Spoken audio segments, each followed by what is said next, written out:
আসসালামু আলাইকুম ওয়া রাহমাতুল্লাহি ওয়া বারাকাতুহু। উল্লেখিত হাদীসটি হযরত আব্দুল্লাহ ইবনে ওমর রাদিয়াল্লাহু তাআলা আনহু হতে বর্ণিত হয়েছে।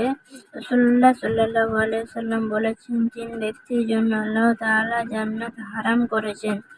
তার মধ্যে এক ব্যক্তি হলো যে মদ্যপানে অভ্যস্ত, দ্বিতীয় পিতা মাতায় অবাধ্য সন্তান যারা আপন মা বাবার প্রতি অসদাচরণ করে, তৃতীয় দায়ুস যে আপন পরিবার ও সমাজের মধ্যে সর্বদা নোংরা ও দুশ্চরিত্র ছড়িয়ে বেড়ায় এবং সমাজে সর্বপ্রকার গুনাহ তথা ব্যভিচার, শরাব ইত্যাদি কাজে লিপ্ত থাকে।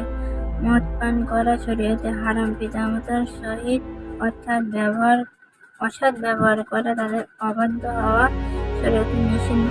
সমাজের মধ্যে খবিস ও শয়তানি কাজ করে বেড়ানো হারাম ও মহাপাপ। তাই উল্লেখিত কর্মগুলিতে যারা লিপ্ত তারা জাহান্নামী। উক্ত কর্ম ত্যাগ করে তাওবা না করলে তারা জান্নাতে যেতে